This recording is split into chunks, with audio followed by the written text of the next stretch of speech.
배나영의 보이스 플러스. 보필 여러분 안녕하셨어요? 이 영상이 아마도 2024년의 마지막 영상이 되겠네요. 여러분, 한 해 살아내느라 너무나 수고 많으셨어요. 올해 마무리 잘 하시고요. 새해 복 많이 받으시길 바라요. 이 마음으로 어떤 영상을 만들까, 어떤 영상이 연말연시에 잘 어울릴까 고민했는데요. 이 책을 골랐습니다.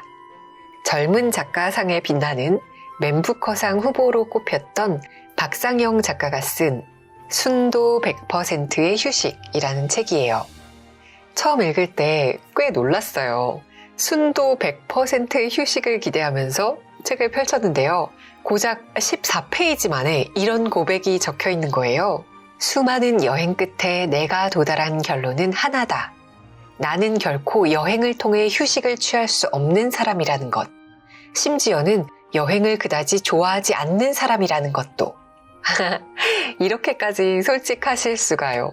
이 책이 분명 여행 에세이라고 해서 읽어보려고 했는데 여행을 좋아하지 않으시는 분이 쓴 여행 에세이가 아직 300페이지나 남아있는데 대체 남아있는 300페이지에 어떤 이야기를 하시려는 걸까 너무 궁금해지더라고요. 박상영 작가는 뒤이어 이렇게 씁니다. 휴식이라는 행위에 어떤 완벽을 기한다는 것 자체가 애초에 휴식과는 거리가 먼 개념일지도 모르겠다라고요. 정말 고개를 끄덕이면서 읽기 시작을 했어요. 그런데 단 1%의 빈틈을 찾아 나선 작가가 풀어놓는 이 에피소드들이 정말 기가 막힙니다. 왜 사람들이 이 책을 읽고 눈물을 흘리며 웃음을 터뜨리면서 읽었는지 이해가 가더라고요. 벨기에의 한 호텔방에서 레이디 가가 뮤비를 보다가 와플을 깨작거리던 밤, 또 변비를 맹장염으로 인해서 밤새 약을 먹으면서 불안에 떨던 그날 밤, 마사지 공을 던져서 지네를 잡으면서 기겁을 하던 그 밤들이 너무너무 생생하게 그려져서 박장대소를 하다가도 정말 함께 여행한 사람들에 대해 찬란한 경외감을 갖게 하는 옆 사람의 작고 사소한 사랑스러움마저도 깨알같이 포착해내는 작가님의 시선에 연달아 감탄하게 돼요. 이 에세이가 진짜 너무너무 재밌어서 언젠가는 소개해드려야지 생각했거든요. 그리고 올해 박상영 작가님이 쓰신 그 대도시의 사랑법이라는 소설이 드라마로도 만들어졌잖아요. 그래서 언젠가는 소설도 소개를 해보고 싶다라고 생각했었는데요. 요즘 들어서 이 에세이집에 실려있는 그 두 편의 에세이가 자꾸 머릿속에 떠오르는 거예요. 우리는 연말이 되면 서해로 달려가서 일몰을 보면서 한 해를 마무리해야지 라던가 새해가 되면 일출을 보러 동해안으로 달려가야지 이런 생각하잖아요. 그런데 꼭 서해로, 동해로 달려가지 않아도 그런 꽉 차오르는 기쁨, 그런 만족스러움을 느끼게 해주는 정말 순도 100%의 응원을 받는 듯한 그런 글이에요. 우리 서로 응원하는 마음으로 이 글 나누고 싶어서 가져왔어요. 구독과 좋아요, 알림 설정 감사드려요. 책 속으로 들어가 볼게요. 순도 100%의 휴식. 박상영 에세이. 인플루엔셜. 20살의 낙원. 윤주성의 전화를 받았던 때 나는 중간고사를 마치고 학교 앞 3,500원짜리 안주를 파는 주점 앞에서 알딸딸하게 취해 있었다. 부푼 꿈을 안고 향했던 서울. 대학 생활에 대한 로망은 한 달도 지나지 않아 산산조각이 나버렸고 낡은 반지하 방에서 바퀴벌레를 룸메이트 삼아 잠들며 수업도 제대로 듣지 않고 방황하던 때였다. 윤주성의 처지도 나와 크게 다르지 않아 기껏 들어간 대학에서 친구도 제대로 사귀지 못했다. 마음이 맞는 친구가 없으며 원치 않는 전공을 선택한지라 수업도 흥미가 없다며 몇 번이고 학교를 그만두고 싶다고 말했다. 윤주성의 전공은 무려 동물공학이었다. 결국 학과에 적응하지 못하고 수업도 자주 빼먹으며 집에서 잠만 자는 날들이 이어졌다. 윤주성은 꼬박 석 달을 그렇게 허비하다 대구에서 4년을 더 버티는 것은 상상할 수 없다는 결론을 내렸다. 상영이 내 한국 뜨려고 그렇게 미국에 가기로 결정했다고 말했다. 난데없이 미국이라고? 놀란 나는 윤주성에게 물었다. 부모님은 뭐라 하시는데? 그냥 내 하고 싶은 대로 하락하지. 미국은 너무 멀지 않나? 그냥 남들처럼 재수하면 안 되나? 윤주성은 또다시 입시를 할 자신이 없다고 했다. 이미 미국의 한 대학 랭귀지 코스에 합격했으며 그곳으로 무작정 떠날 것이라고 했다. 윤주성은 충동적이지만 한 번 내린 결정은 돌리는 법이 없는 성격이었다. 그의 마음이 이미 확고하다는 것을 나는 알고 있었다. 그때 나는 무슨 생각을 했던가. 일단 섭섭한 마음이 들었다. 내 속을 털어놓을 수 있는 몇 안 되는 친구가 2억 만리 타국으로 떠난다는 것, 전화도 문자도 하기 힘들고 그때는 무려 스마트폰이 탄생하기 전이었다. 한국과 낮밤이 완벽히 바뀐 도시로 떠난다니. 심리적으로 단단히 연결되어 있던 우리의 고리가 느슨하게 풀어지는 것만 같았다. 나는 섭섭한 마음을 숨기고 애써 태연하게 내 마음이 그렇다면 너의 선택을 지지하겠다라고 답하고 전화를 끊었다. 아무렇지 않은 표정으로 술자리로 돌아간 나는 이상하게 자꾸만 아래로 가라앉는 기분이 들었다. 바닥이 없는 늪 속으로 점점 빠져들어가는 기분. 자리에 앉아 동기들의 술주정을 들으며 나는 문득 깨달았다. 내가 윤주성을 질투하고 있다는 사실을 말이다. 도망치고 싶었던 것은 나 역시 마찬가지였다. 학과 아이들 사이에서 겉도는 것이나 원치 않는 공부를 하며 답답함을 느끼는 건 나도 윤주성과 같았으니까. 자아라는 것이 생기기 시작했을 때부터 나는 서울을 꿈꿔왔었다. 나는 내가 처한 환경이 싫었다. 부모님과 학교, 나아가 대구라는 보수적이고 고리타분한 도시가 나를 꽉 쥐고 속박하는 것만 같았다. 고향을 떠나기만 하면, 서울로 가기만 하면 이 모든 것으로부터 탈출할 수 있을 거라고 믿었다. 내 삶에 존재하는 모든 문제로부터 도망칠 수 있을 거라고 믿었다. 그래서 서울이라는 도시를 지상낙원으로 상정하고 두 눈을 가린 채 그저 앞으로만 달렸다. 그렇게 도착한 곳이 낙원일 리 없었다. 한 학기라는 시간은 이상의 공간이라고 여겼던 서울이 실은 내가 살던 현실을 그대로 옮겨놓은 곳에 불과하다는 것을 깨닫기에 충분했다. 대학생활 역시 아름답지 않았다. 당시 부쩍 어려워진 가정 형편 탓에 나는 새벽 5시에 일어나 호텔에서 아르바이트를 하고 곧바로 등교를 했으며 수업이 끝나면 분당이나 평촌, 강남의 아파트 단지에 과외를 하러 갔다. 유럽산 그릇이 장식되어 있고 좋은 향기가 나는 과외 학생의 집에서 나와 쿰쿰한 냄새가 나고 벽지가 울어있는 나의 반 지하방에 도착하면 밤늦은 시간이었다. 지면보다 낮은 곳에 위치한 반지하 창문을 열면 가로등 불빛이 내 방으로 새어들어왔다. 성인으로서의 삶, 서울살이는 매일이 생존이고 투쟁이었다. 나는 매일 어떻게 하면 더 싸게 끼니를 때울 수 있을지 고민했으며 마을버스 막차를 놓치지 않기 위해 사력을 다해 달렸다. 행여 마을버스를 놓치면 역에서 30분도 넘게 산길을 걸어 산 꼭대기 종점 옆에 있는 내 집, 내 방으로 향해야 했으니까. 나는 아르바이트를 하지 않는 친구들이 부러웠다. 수업에 늦을 것 같으면 택시를 타는 친구들을, 날이면 날마다 비싼 술을 마시고 고주망태가 되도록 취할 수 있는 친구들을, 부모님에게 물려받은 차를 몰고 통학하는 친구들을 진심으로 부러워했다. 다니던 대학을 그만두고 홀연히 미국으로 향하겠다는 윤주성의 선언을 듣고서야 나는 비로소 깨달았다. 나와 한 몸처럼 비슷한 것을 바라보고 느끼고 있다고 믿었던 윤주성이 실은 부모님의 차를 물려받고 수업에 늦으면 택시를 탈 수 있는 부류의 친구였다는 사실을. 윤주성의 미련 없음과 용기가 부러웠다. 그 용기를 가능하게 해주는 환경이, 내가 하고 싶은 대로 하라고 말해주는 부모님의 조력이 부러웠다. 내게는 하고 싶은 것을 할 수 있게 도와주는 사람 같은 건 없었다. 하고 싶은 것을 가로막는 것들만이 가득했을 뿐이다. 정확히 말하자면 세상 모든 것이 내 앞을 가로막아 한 줄기의 빛도 새어들지 않는 것만 같았다.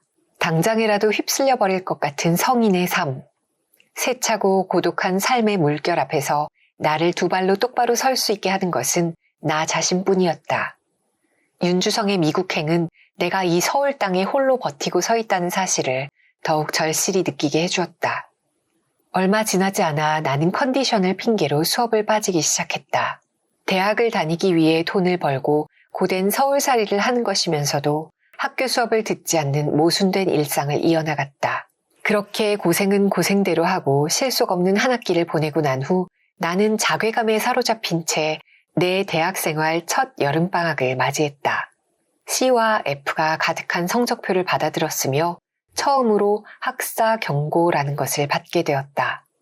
술만 먹고 노는 것 같았던 동기들은 나 몰래 언제 공부를 했는지, 그럴듯한 학점을 받아 어떤 전공에 진입해 무슨 고시를 준비할지 인생의 설계를 차곡차곡 해나가고 있었다. 나는 머리를 한 대 얻어맞은 것만 같은 기분이었다. 내게는 아무런 목표가 없었다. 나는 아무것도 되고 싶지 않았고 아무것도 원하지 않았고 그저 하루하루가 벅차게만 느껴졌다. 내가 꿈꿨던 삶이 고작 이런 현실이라는 게 절망적이었고 그래서 매일 끈끈한 자기 혐오에 사로잡혔다. 그 사이 윤주성은 미국 생활에 꽤 잘 적응하고 있었다. 스카이프로 영상통화를 걸 때면 윤주성은 언제나 상기된 얼굴로 흥미로운 소식을 들려주었다. 수영장이 딸린 100평짜리 집에 사는 아랍 부자 친구의 홈파티에 초대를 받은 일, 독일인 룸메이트와 냉장고 속 김치와 블루치즈의 냄새를 두고 다툰 일, 카페테리아에서 기름진 양식만 나와 매일 베니건스에 온 것만 같다고 하는 일 등 그래서인지 화면 너머의 윤주성은 부쩍 살이 올라 있었다. 도망친 곳에 낙원이 없다는 것을 배워놓고서도 학습 능력이 모자랐던 그때의 나는 윤주성으로 말미암아 어느새 미국을, 뉴욕이라는 도시를 꿈꾸기 시작했다.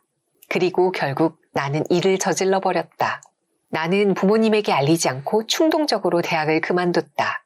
그리고 아빠가 등록금 내라고 힘들게 마련해 주신 돈을 몰래 빼돌렸다.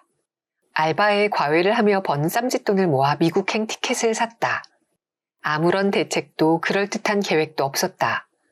10대의 내가 서울이라는 낙원을 꿈꾸었듯 20살의 나는 뉴욕이라는 꿈의 도시를 그저 낙원이라고 생각하기로 마음먹었다. 순전히 윤주성만을 믿은 채 말이다. 빛이 고이는 곳. 그해 가을 나는 윤주성이 살고 있다는 브루클린의 하숙집으로 향했다. 그곳은 우리가 흔히 알고 있는 뉴욕에서 한참 먼 지하철 종점 부근의 동네였는데 한적하다 못해 다소 을씨년스럽게 느껴지는 공간이었다.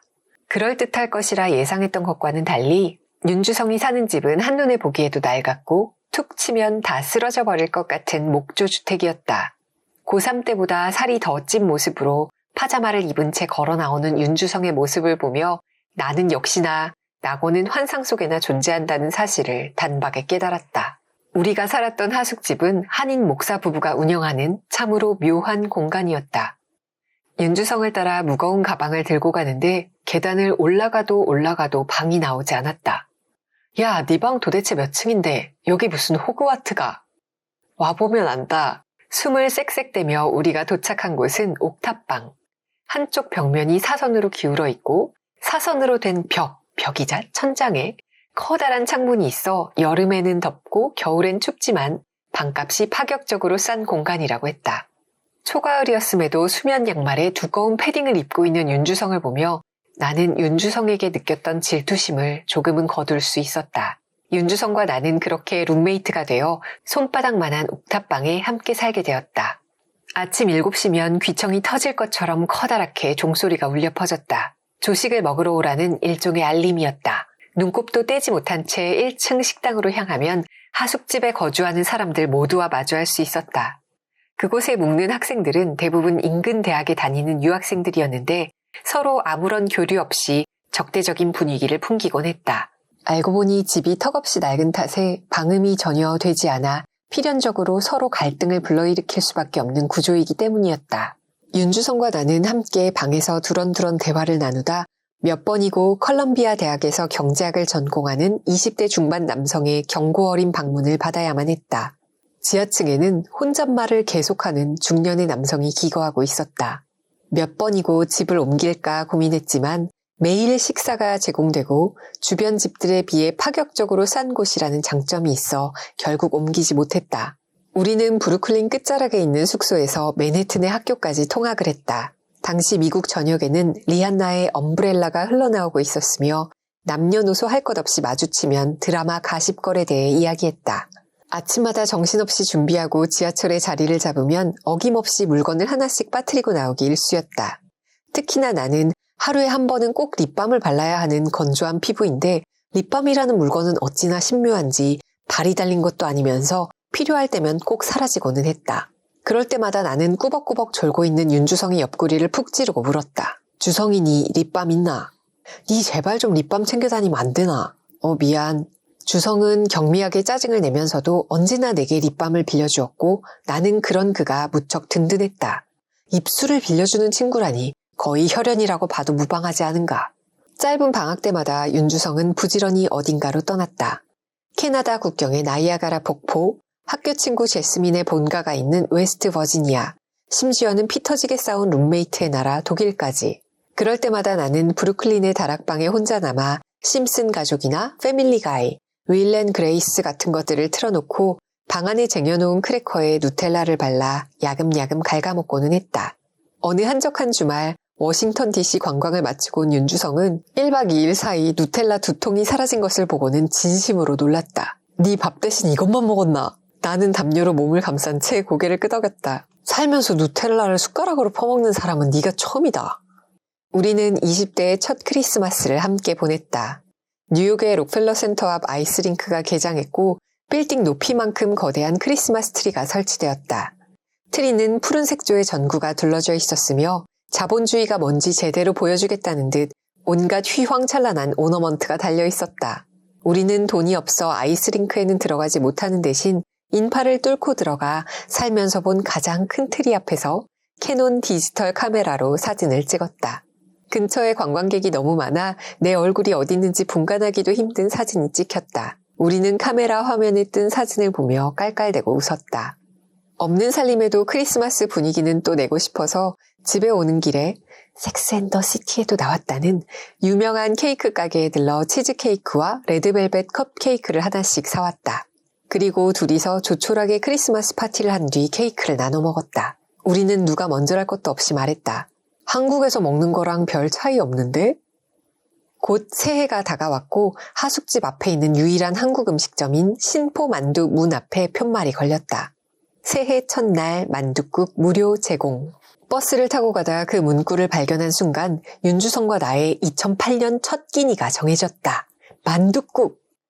공짜 만둣국이나 먹고 TV나 보며 하루를 보내려는 나와는 달리 그래도 삶의 낭만이라는 것을 챙기고 사는 윤주성이 뜬금없이 새해 첫날 일출을 보러 가자고 말했다. 야, 니도 참 니다. 정동진도 아니고 어디로 해를 보러 가자는 건데. 윤주성이 자신감 넘치는 목소리로 내게 말했다. 니 이터널 선샤인 안 봤나? 윤주성은 영화 이터널 선샤인에 나오는 몬토크라는 바닷가가 뉴욕주에 있다고 초롱초롱한 눈빛으로 말했다. 하숙집 근처의 기차역에서 첫 차를 타고 딱 1시간만 가면 된다고. 영화에 나오는 눈 쌓인 낭만적인 바닷가에서 처음 떠오르는 해를 보는 것만큼 의미 있는 일은 없을 거라고 말하는 윤주성의 마음은 이미 몬토크 바다를 헤엄치고 있는 듯했다. 은근히 센티멘털한 구석이 있는 윤주성과 달리 나는 좀 건조한 성격이고 고백하자면 이터널 선샤인을 그다지 좋아하지 않았다. 사실 로맨스라는 수식어가 붙은 그 어떤 영화도 소설도 좋아하지 않았다. 당시에 나는 15년 뒤에 내가 대도시의 사랑법이라는 소설집을 내고 로맨스 소설가라는 꼬리표를 달고 살게 될 줄 꿈에도 몰랐다. 예나 지금이나 귀찮은 건 딱 질색인지라 아침 대바람부터 부지런히 일어나 해 뜨기 전에 바닷가에 당도해야 하는 고된 스케줄이 달갑지 않았다. 그러나 희망찬 햄스터 같은 윤주성의 표정을 보니 도저히 그 제안을 거부할 수가 없었다. 결국 새해 첫날 우리는 해가 뜨기도 전에 일어나 기차표를 샀으며 우리 말고는 승객이 단 한 명도 없는 기차 안에서 대자로 누워 코를 골며 잔 뒤 몬토크역에서 내렸다. 마법처럼 해변이 눈앞에 펼쳐질 거란 예상과는 달리 몬토크역 근처는 그저 황량한 목초지였고 알고 보니 역에서 차로 10분은 더 가야지 해변이 나온다고 했다. 1월 1일 새해 첫날의 바람은 몹시 찼고 명절의 역 근처에는 택시는커녕 개미 새끼 한 마리도 지나다니지 않았다. 거듭 말하지만 스마트폰이 상용화되기 이전의 시대였다. 우버를 부를 수도 없었고 심지어 해안이 어떤 방향에 있는지 가늠조차 할 수 없었다. 나는 특유의 성질머리를 발휘해 윤주성에게 이게 어떻게 된 일이냐고 빨리 해결책을 내놓으라고 체근했다. 당황하는 윤주성에게 마치 신이 내린 천사처럼 영무원이 다가왔다. 영무원은 이런 상황이 퍽 익숙한 듯 우리를 위해 콜택시 회사에 전화를 걸어주었고 몇 번의 흥정 끝에 우리는 왕복 콜택시에 탑승하게 되었다. 그렇게 산 넘고 물 건너 힘겹게 닿은 몬토크의 바닷가. 해는 이미 중천에 떠 있었고 눈은 한 톨도 내리지 않았다. 그저 메마른 목초지에 해변이 펼쳐져 있을 따름이었다.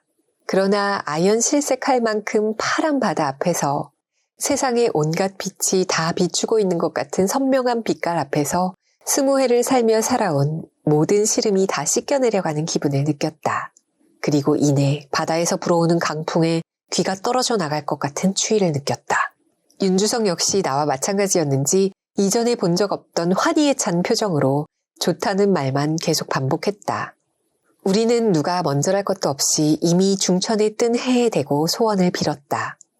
그때 빌었던 소원은 희미해졌지만 그날의 풍경만큼은 10수년이 지난 지금도 생생하다. 고작 30분이나 됐을까. 추위를 견디지 못한 우리는 결국 올 때 타고 왔던 콜택시를 타고 다시 역으로 향했으며 역시나 기차에서 실신에 잠들었고 브루클린으로 돌아와서는 심포만두에 갔다. 마침내 공짜 만둣국을 먹으며 우린 누구보다도 행복해했다. 공공하지만 행복했던 시절은 오래가지 않았다. 다음해 한국의 정권이 교체되었고 그 유명한 월스트리트발 세계 금융위기가 전 세계를 휩쓸었다. 층간소음 때문에 자주 우리 방문을 두드렸던 컬럼비아 대학 경제학과에 다니던 남자는 대공황에 맞먹을 만큼 세계 경제가 휘청일 거라고 우리에게 말했다. 그의 말이 사실이었는지 1달러당 950원이었던 환율이 1,400원까지 치솟았다. 결국 나와 윤주성은 강제로 한국에 송환되었다. 이후 윤주성과 나는 미국에서의 일탈을 뒤로한 채 각자 다니던 학교로 돌아가 삶의 어쩔 수 없음을 받아들이며 묵묵히 수업을 듣게 되었다. 얼마 지나지 않아 윤주성과 연락이 끊겨버렸다. 그의 전화기는 언제나 꺼져 있었으며 그와 연락이 닿는다는 친구들도 없었다. 괜한 섭섭함에 젖어들 때쯤 윤주성에게서 연락이 왔다. 눈물이 나도록 반가웠는데 말이 곱게 나가진 않았다. 야, 니 돌았나? 그동안 뭐하고 살았는데? 상영이 내 수의학과 편입했다. 알고 보니 그간 윤주성은 누구에게도 말하지 않고 독서실에 처박혀 비밀리에 편입 준비를 했다고 했다. 대구를 떠날 수 있는 마지막 기회라는 간절한 목표의식을 가지고 윤주성은 전국 팔도의 의치 한의학과와 더불어 원래 전공인 동물공학과 인접한 수의학과까지 모든 대학의 편입시험을 쳤고 여러 번의 고배를 마신 끝에 한 대학의 수의학과에 합격하는 데 성공했다. 합격한 대학은 윤주성이 기존에 다녔던 대학, 그러니까 대구의 한중간에 있는 대학이었다. 윤주성의 말을 듣고 나는 거리가 떠나가라 웃었다. 덕분에 윤주성은 같은 대학에 무려 8년 동안 다니는 호사를 누리게 되었으며 자동으로 4년 동안 대구에 더 머물게 되었다. 내가 입대하던 날 유일하게 함께해준 친구도 바로 윤주성이었다. 뭐 대단한 이유가 있어서는 아니고 당시 고향집 근처에 살고 있는 유일한 친구가 윤주성이었기 때문이다. 입소일 나는 부모님과 함께 차를 타고 윤주성의 집에 들렀고 우리 넷은 함께 훈련소로 향했다. 때가 때이니만큼 무거운 분위기를 깨기 위해 그는 옆에서 제잘제잘 떠들어 주었다. 물론 그 와중에도 엄마와 나는 또 박터지게 싸워 아빠와 윤주성을 괴롭게 했다. 연병장에 서서 인생이 다 끝난 것처럼 걸어가고 있는 내게 손을 흔들어 주던 윤주성의 표정을 나는 아직도 기억한다. 고개를 돌리면 언제고 그 자리에 있을 것만 같은 그 장난기 어린 얼굴을 말이다. 후에 윤주성은 웃으며 내게 말했다. 말도 마라. 네 훈련소 들어가고 나서 집에 오는 길에 내 얼마나 힘들었는지 아나. 차에 타면서부터 너희 어머니가 너무 우셔서 진짜 곤란해서 혼났다. 진짜로 난 전혀 몰랐는데. 집에 가는 내내 엄청 우셨다니까. 내 눈 감고 자는 척하느라 죽을 뻔했다. 앞에서는 죽도록 싸워놓고 돌아서서 눈물을 흘리는 게 지독히 우리 모자다운 일이라 나도 모르게 콧잔등이 시큰해졌다. 그리고 동시에 웃음이 나왔다. 미안 주성이, 네 내 모르는 사이에 되게 고생했네. 진짜 내 고생했지. 근데 또 눈 감고 있다 보니까 진짜 잠들어서 금방 집에 도착하긴 했다. 어디서나 머리만 대면 잠드는 윤주성다운 해결책이었다. 우리는 각자 인생 주기에 맞춰 몇 번 마주치고 가끔은 절망하기도 하며 살아왔다. 윤주성은 대학을 졸업한 뒤 서울과 경기도, 대구 등지의 여러 병원에서 일했고 우리는 1년에 한두 번씩 만나 시답지 않은 이야기를 주고받았다. 만날 때마다 매번 예열도 없이 바로 전투수다에 돌입해 어제 만난 것 같은 사이라는 게 어떤 것인지 몸소 증명하고는 했다. 그리고 지금 내 옆에 앉은 윤주성의 얼굴은 그때와 비슷한 듯 조금 다르다. 현실의 30대 중반 윤주성은 그때에 비해 노화가 다소 진행된 모습이고 결혼을 했으며 자신을 전혀 닮지 않은 귀여운 아들까지 낳았다. 아마 내 얼굴 역시 뉴욕에서의 20살 때와는 아주 많이 달라졌을 것이다. 행사장 앞에 차를 세우자 건물 외벽에 내 얼굴이 박힌 현수막이 걸려있는 게 보였다. 윤주성은 박상영 성공했네 외치며 사진을 찍자고 난리를 쳤고 나는 평소처럼 쑥스럽게 서서 그러나 갖은 포즈를 취하며 사진을 찍었다. 윤주성은 거듭 미쳤다 미쳤다를 외치며 내가 작가가 된 게 그것도 이렇게 전국 팔도를 다니며 강연을 하는 작가가 된 게 몹시 감격스럽다고 했다. 나는 엄동설 안에 거리를 놔두는 보따리 장수나 다름없다고 엄살을 떨었다. 윤주성은 코웃음을 치며 내게 말했다. 개구리 올챙이적 생각 못한다더니 상영이 네 예전에 미국 살 때 기억 안 나나? 갑자기 뭔 소리고? 우리 몬토크 가서 소원 빌었잖아. 그때 네가 작가 되고 싶다고 했었다. 진짜? 내가 그랬다고? 오, 네가 똑똑히 그렇게 말했어. 내가 쓴 글로 돈을 벌 수 있으면 좋겠다고. 와, 진짜 너무 소박해서 눈물이 다 날락하네. 그게 왜 소박하노? 대단한 거지. 내 주변에서 꿈을 이룬 사람은 네밖에 없다. 우리 사이에 잠시 침묵이 감돌았다. 떼돈을 버는 것도 아니고 그저 글을 써서 돈을 벌 수만 있으면 되는 삶. 그것이 20살의 내가 간절히 꿈꾸던 삶이었다. 나는 지금 내가 꿈꿔왔던 미래의 당도에 있다는 것을 윤주성의 말로 인해 새삼 깨닫게 되었다. 설명할 수 없는 감정에 가슴이 울렁였다. 마치 오래전에 내가 오늘의 내게 작고 반짝이는 돌멩이 하나를 던져놓은 그런 기분이었다. 그러거나 말거나 윤주성은 발톱을 깎아줄 고양이들과 중성화를 시킬 강아지들이 수십 마리라며 퇴근 시간이 오기 전에 병원에 들러야 한다고 부지런을 떨기 시작했다. 그리고 떡갈비 중 가장 무거운 한 덩이를 내게 떠안기듯 건네고는 호련히 차를 몰고 사라졌다. 나는 고소한 떡갈비 냄새가 스멀스멀 올라오는 봉지를 쥔 채 강연장이 있는 건물로 향했다. 강연까지 시간이 조금 남아 주변을 서성이며 시간을 보냈다. 강연장은 광주시에서 운영하는 공간이었는데 역시나 시립시설답게 건물의 1층 벽면에 대문짝만하게 광주의 역사에 대해 설명해 놓은 게시판이 있었다. 아무도 관심을 주지 않는 먼지 쌓인 게시판을 나는 찬찬히 구경했다. 광주는 문화예술의 중심지이며 대한민국 최초로 비엔날레를 유치했고 유네스코 3관왕에 빛나는 역사와 전통이 살아있는 도시다. 광주는 빛이 고이는 마을이라는 의미다.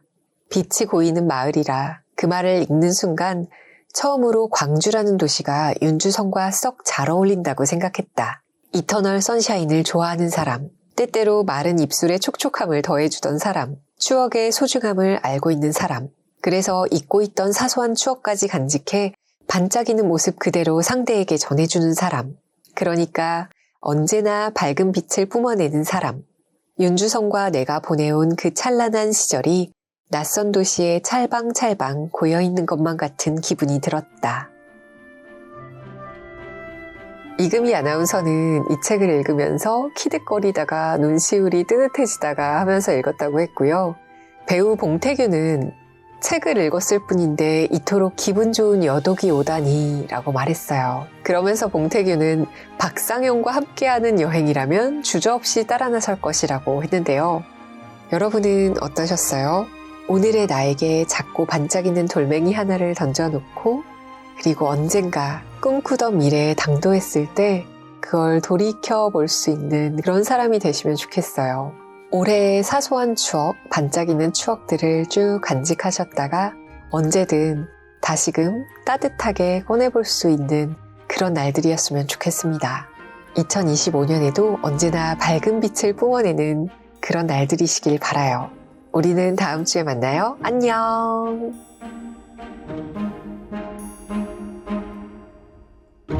배나영의 보이스 플러스